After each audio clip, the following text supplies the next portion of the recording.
శివపురాణం 8వ భాగం. పంచాక్షరిని నిత్యము 10,000 లేదా ఉభయ సంధ్యలయందు 1000 చొప్పున జపిస్తే శివపదం లభిస్తుంది. గాయత్రి యందు అధికారం కలవారు పంచాక్షరిని ఆది యందు ఓంకారంతో కలిపి జపిస్తే శ్రేష్టం. మంత్రాన్ని ఎప్పుడూ గురువు నుండి దీక్షాపూర్వకంగా స్వీకరిస్తేనే సిద్ధి. సత్యముచే పవిత్రమైన అంతఃకరణ కలవాడు, జ్ఞాని అయిన వాడు మాత్రమే గురువు.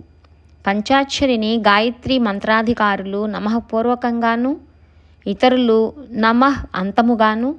నమః పూర్వకము అంటే నమఃశివాయ, నమః అంతము అంటే శివాయ నమః జపించాలి. 5 కోట్లు జపించిన వారెవరైనా శివునిలో ఐక్యమవుతారు.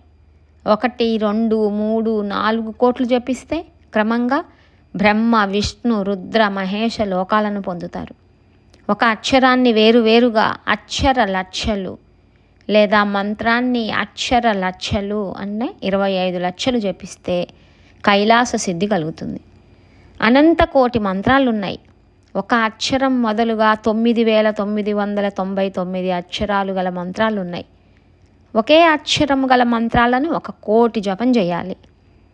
అలానే శివాలయంలో పూల తోటలను పెంచిన, ఆలయాన్ని తుడిచి కడిగి శుభ్రం చేసిన శివుడు ప్రసన్నుడవుతాడు. శివాలయం లేని చోట పండితుడు నివాసం ఉండరాదు. మానవ ప్రతిష్ఠితమైతే లింగము నుండి 100 బారల దూరం వరకు, ఋషి లేదా దేవతా ప్రతిష్ఠిత క్షేత్రంలో 1000 మూరల వరకు, స్వయంభూ క్షేత్రంలో 1000 ధనస్సుల దూరం వరకు పవిత్ర భూమి అని జ్ఞానుల మాట.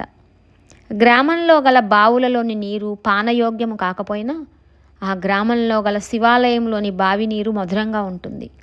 అదే పవిత్ర భూమి అనే మాటకు సాక్ష్యం.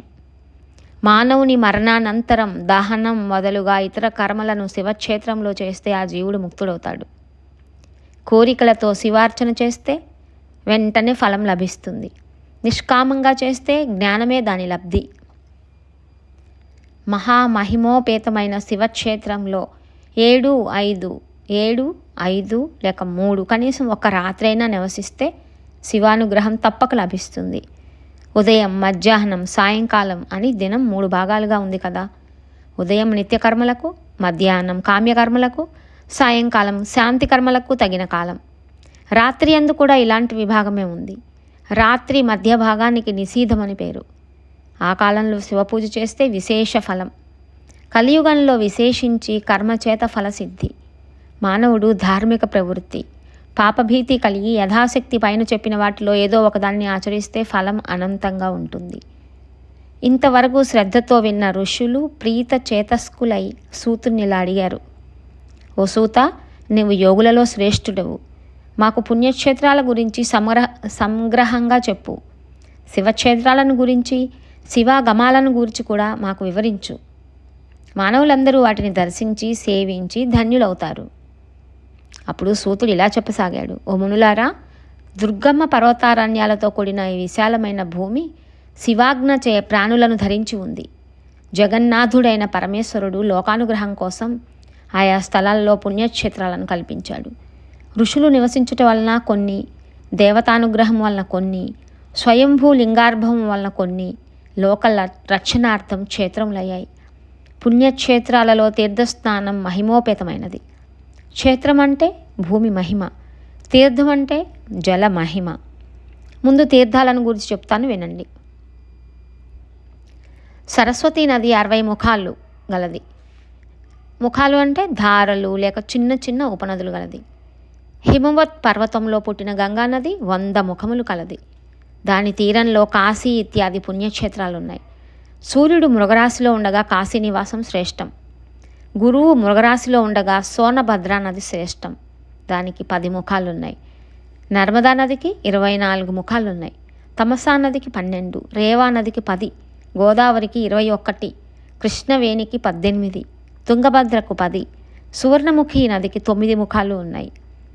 27 ముఖాలు గల కావేరీ నది సహ్య పర్వతం నుండి పుట్టింది. దాని తీరంలో పవిత్రమైన శైవక్షేత్రాలు ఎన్నో ఉన్నాయి. గురువు రవి మేషరాశి అందున్నప్పుడు నైమిషంలోనూ బదరిలోనూ స్నానం చేయాలి. రవి సింహరాశి అందు, కర్కాటక రాశి అందు ఉన్నప్పుడు సింధు కేదారాలలో స్నానం ఉత్తమం.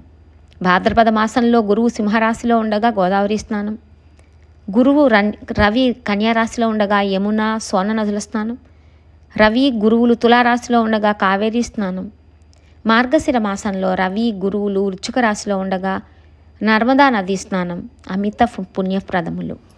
గురువు రవి ధను రాశిలో ఉండగా సూర్ణముఖి స్నానం, మాఘమాసంలో గురువు మకర రాశిలో ఉండగా గంగా స్నానం, గురువు రవి మీనరాశిలో ఉండగా కృష్ణవేణిలో స్నానం మహాపుణ్యప్రదాలని పూర్వ ఋషులు చెప్పిన మాట.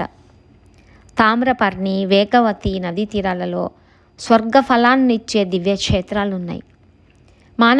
మానవుడు ఎల్లప్పుడూ సదాచారం, సదృత్వం, సద్భావన కలిగి దయాలువై ఉండాలి.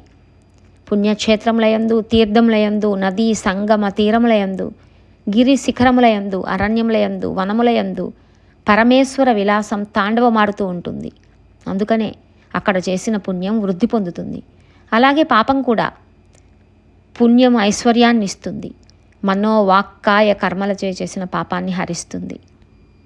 అన్నింటికంటే మనసుతో చేసిన పాపం వజ్రలేపము వలె కల్పాంతం వరకు వెంటాడుతూనే ఉంటుంది. అది ధ్యానం వలన మాత్రమే నశిస్తుంది, మరో దారి లేదు. వాక్కుతో చేసిన పాపం జపం వల్ల, శరీరంతో చేసిన పాపం తపస్సు వల్ల, ధనంతో చేసిన పాపం దానం వల్ల నశిస్తుంది, మరో మార్గం లేదు. ఈ ప్రాయశ్చిత్త కృత్యాలన్నీ తీవ్రమైన పశ్చాత్తాపంతో చేయాలి. పశ్చాత్తాపం వల్ల సగం పాపం, తిరిగి ఆ పాప కృత్యాన్ని ఎప్పుడూ చెయ్యనందువల్ల మిగతా పాపం నశిస్తుందని జ్ఞాన దృష్టి గల ఋషులు చెప్పిన మాట. పుణ్యపాపాలు రెండింటికి బీజాంశం, వృద్ధ్వంశం, భోగాంశం అని 3 భాగాలు ఉంటాయి. బీజాంశం జ్ఞానం చేత, వృద్ధ్వంశం పైన చెప్పిన విధంగాను, భోగాంశం అనుభవించటం వలన నశిస్తుంది. పుణ్యక్షేత్ర దర్శనం వల్ల, తీర్థ స్నానం వల్ల, దేవతారాధన వల్ల, మహాత్ముల దర్శన సేవనాదుల వల్ల పాపం యొక్క బీజాంశం, వృద్ధ్వంశం నశిస్తాయి. భోగాంశం మాత్రం అనుభవించటం వల్ల మాత్రమే నశిస్తుంది. కావున సుఖాన్ని కోరే మానవుడు పాపాలను చెయ్యకూడదు.